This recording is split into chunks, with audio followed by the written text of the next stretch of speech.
We're going to start by looking at the crash of this aircraft, Martin. China Eastern, it was on its way to Guangzhou. It's flight 5735, a China Eastern 737-800 built a couple of years before the MAX 8s, the two previous ones that crashed. But like previous 737 crashes, this was anything but normal. China has grounded all of its 1,200 now today of these 737-800 jets, just as the 737 MAX 8 was about to be reapproved, because of course China cancelled the approval for that aircraft after those two previous crashes.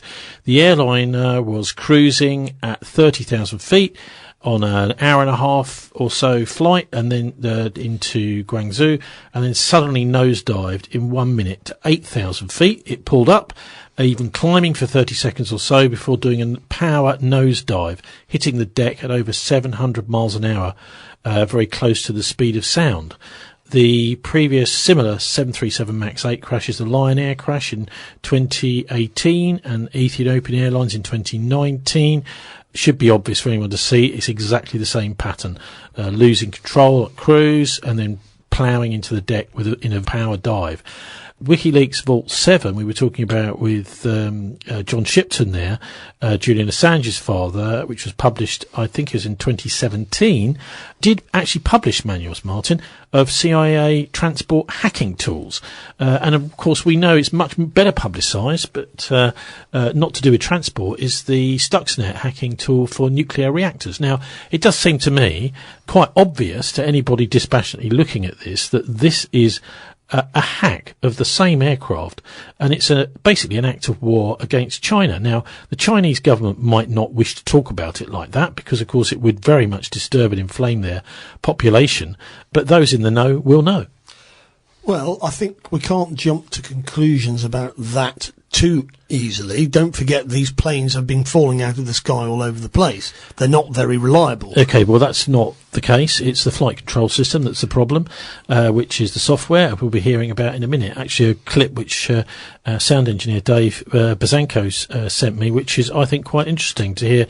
And there's even articles out there, as one in The Independent, about how, which I'll put up on our show page, thisweek.org.uk, about how someone has proved that they can just hack into a plane and make it move around. Well, we know they can do that. With hacking tools. Yes, we know the 9/11 attack implies that they did do that. The wings wobble and this sort of thing. Yes, well, I mean, they've been using planes as part of their terrorist conspiracies for years, but you can't presume that any particular crash is...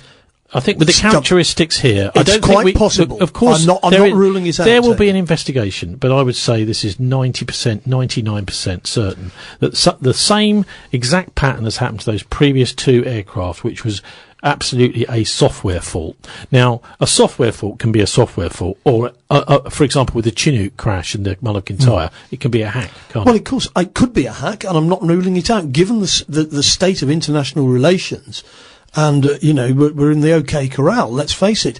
But what about Michael Hastings? The death of Michael Hastings, the journalist in a Mercedes, accelerated up to 80 miles an hour after he'd published a book critical of the US military in Afghanistan. Yeah. And it smashed into a tree, even though he had his foot on the foot brake. The foot brakes were on. You could see as the car went past, the lights are on the foot brake.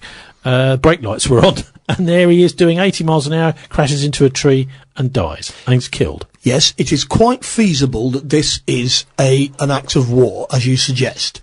But we can't just presume that it is. Another reason why I think it is because I put some basic information about the potential for aircraft to be hacked, which is literally just press articles up on the Professional Pilots Rumour Network. Within 5-6 minutes, it had been deleted. Yes, listen, it's quite possible what you say is so.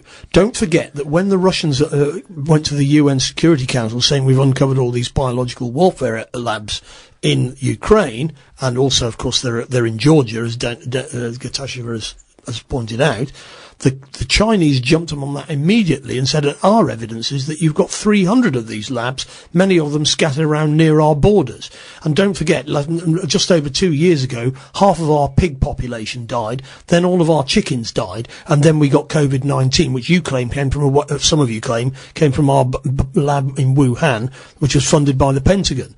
I think the Chinese are ready to go to war.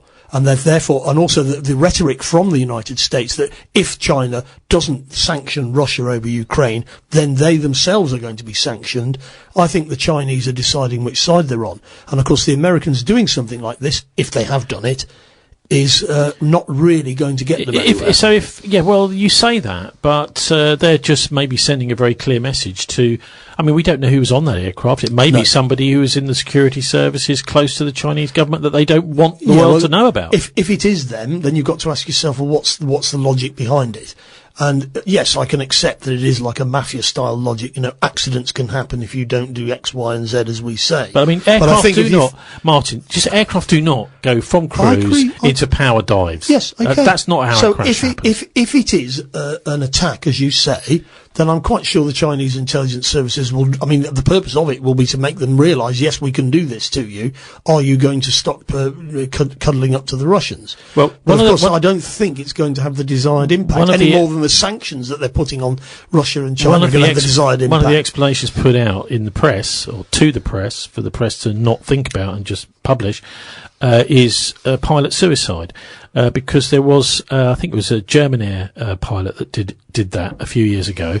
He basically just locked the cockpit door. But certainly I've read that they've now made various things for the crew so that they can unlock the cockpit door if the pilot locks themselves in the cockpit door now after that crash. So this whole idea of pilot suicide, well, I mean, at the end of the day, I suppose people will not know. And let's just also look at this whole idea of why the Chinese, this may have been done as an act of war against China, potentially, and yet the Chinese will say nothing about it, Martin. Well, that's because if they work out what's going on, they probably know that the COVID virus was deliberately leaked into China. But they don't say anything about it. They just prepare their counterstroke. And when they're ready, they'll strike back. That won't mean that they're going to inject another biological agent into the US. The way Putin has responded to what's been done to him is to wait for your moment and then just hit them with conventional weaponry, never mind biological warfare. Do you know, for the past decade or so in China, how they've been responding? They've been building nuclear bunkers. They've been building them in the basement of tower blocks, in shopping centres. They've been making sure those nuclear bunkers are replenished with food and water, so that if they have to fight a nuclear war, they will survive it. The United States and Europe won't. Well, actually, Switzerland might. No, I think the people. I would argue that that's largely a waste of time. What they've been doing, very much so, is upgrading their nuclear forces, because their strategic doctrine was previously, we just need to have enough to hit back if they attack us. Well, they've built over the last few years 1,000. I was reading the other day 1,000 more nuclear weapons. Yes, but they're now they're ready to get. Yeah, but I mean, the real warfare, if it comes to nuclear war, as it may well do over the Ukraine, people are really very complacent about this. Some idiot could easily just make some decision. We'll be talking about that in a bit. Yeah. But if it's not going to be nuclear war, it's going to be war. And the Chinese, for example, may decide that they could deploy peacekeeping troops in Ukraine, for example. If the Russians said, could you send some peacekeeping troops? They may decide that it's time to, finish off the Taiwanese problem. I don't think they're going to do anything rash because they're very, very cautious. But the other thing they can do is what they've been talking to the Saudis about, buying petrol in yuan, which if that goes ahead and the Saudis agree to it and the Americans can't stop it, begins to undermine the petrodollar, which means Wall Street is bust. And that, of course, is China's trump card. We can bust Wall Street. We can put everybody in the US out of work. Anyway, what are you going to do about Elizabeth Weise, in the independent UK paper, she came out with which I'll put on our show page, a computer expert hacked into plane and made it briefly fly sideways, according to the FBI. Chris Roberts of One World Labs in Denver was flying on the plane at the time it turned sideways, according to an FBI search warrant filed in April. So he's sitting on the plane with his phone and he's making it fly sideways. That's how easy the hacking is. Yeah, well, of course. And of course, the planes on 9/11 flew all over the place, which couldn't possibly have been done by pilots not using instruments.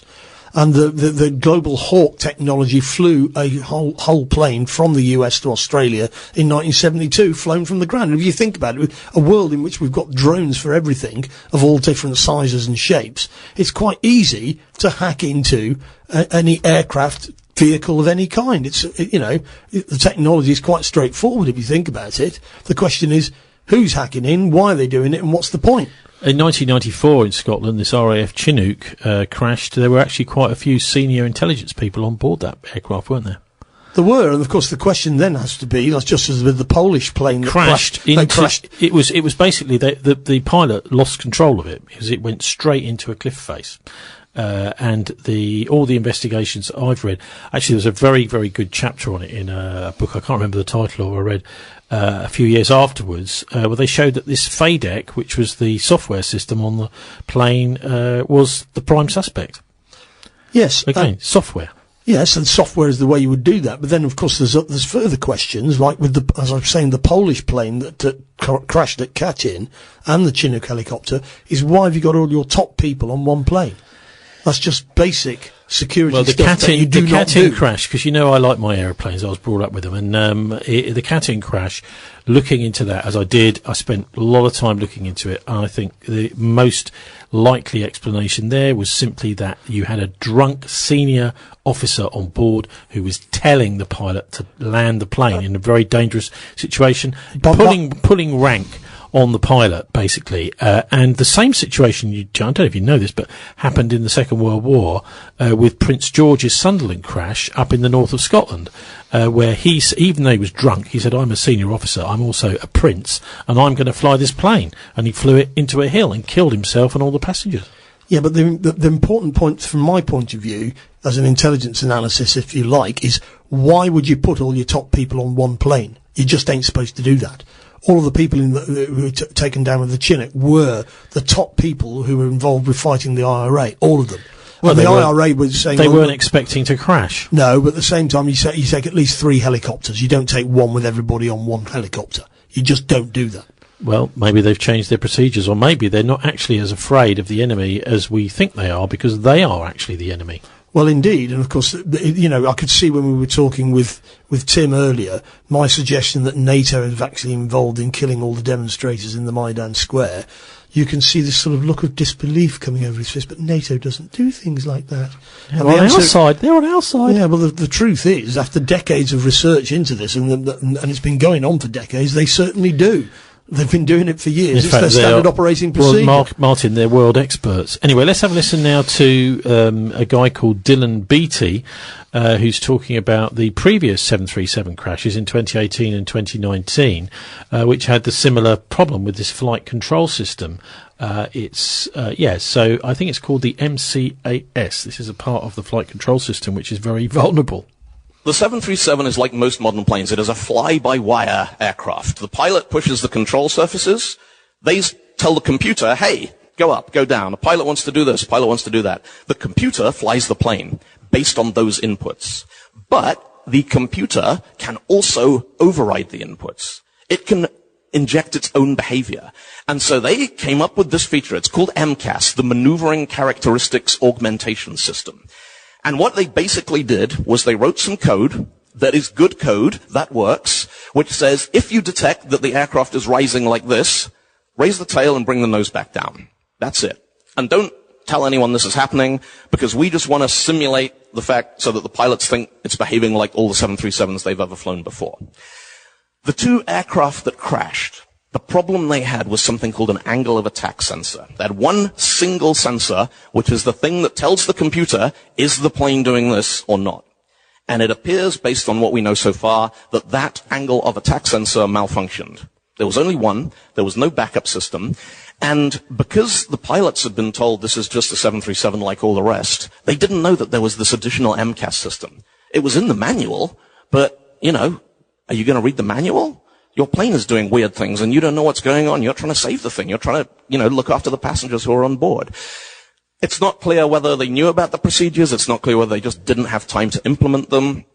But, to call this a software problem is disingenuous.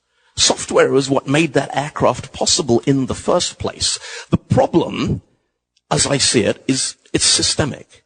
It's a failure right along the whole thing, the design process, the certification process. Yeah, so that's Dylan Beattie giving a presentation on the previous 737 crashes, which this one has absolutely mimicked.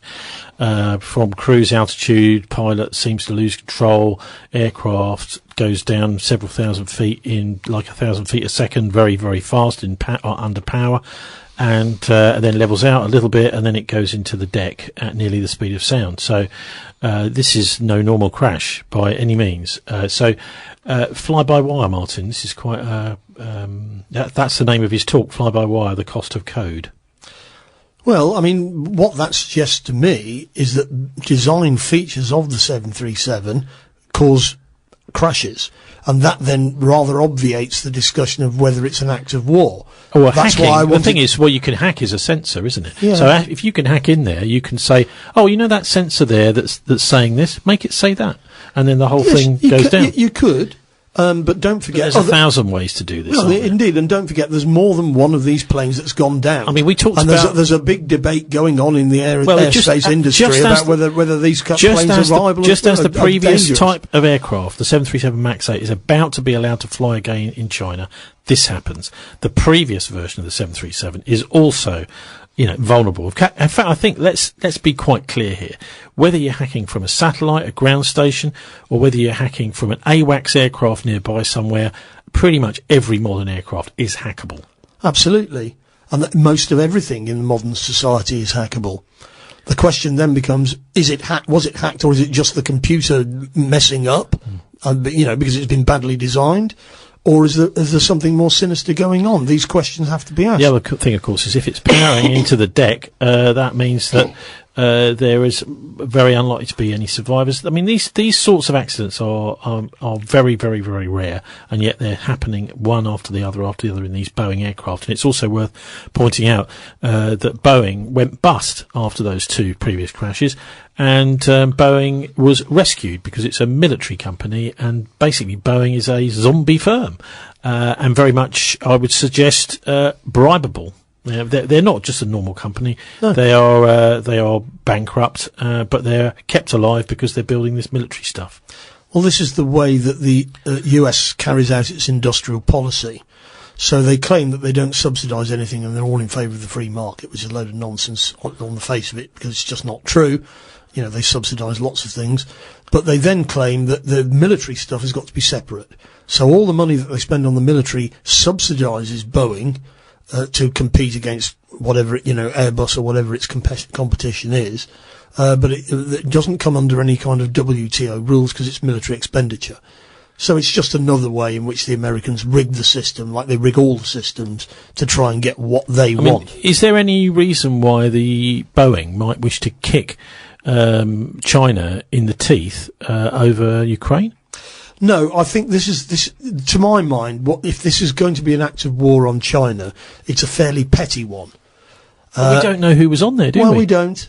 But I think that we've got to look, we owe it to the listeners, Tony, to sort of peel back the onion properly.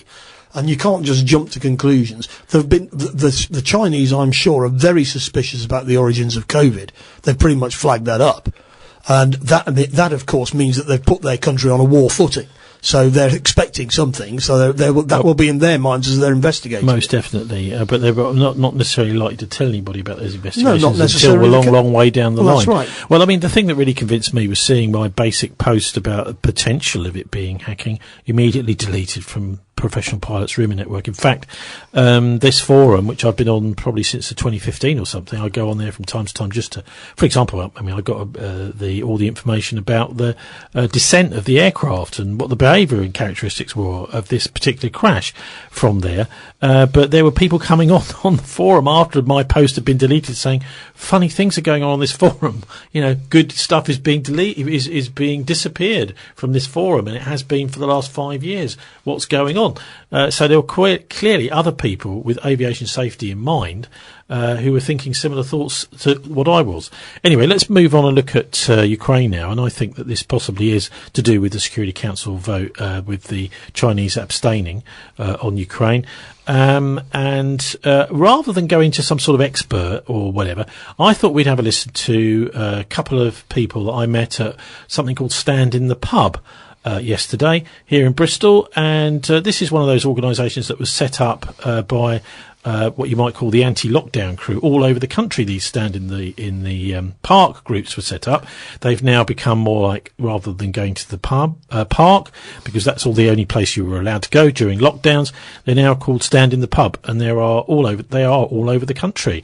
It was interesting though that apparently chatting to some of the people as part of this Bristol Stand in the Pub group, which I now think is called Sit in the Pub group, because the pubs aren't so busy up in Bristol as they were the ones I was going to down in Bridgewater. They're saying that the people that initially set it up were unreliable and started booting off the organisers in the groups from the groups, so they had to set up their own Telegram group. Anyway, let's have a listen now to what a couple of punters who were there really just to talk about freedom generally post-lockdown had to say about Ukraine. I worry about the mainstream media narrative around Ukraine and how it's kind of made out to be like this has just happened, like Putin has literally just walked into the Ukraine and invaded and so forth, and all Russians are evil. I think you have to look at a little bit of the history.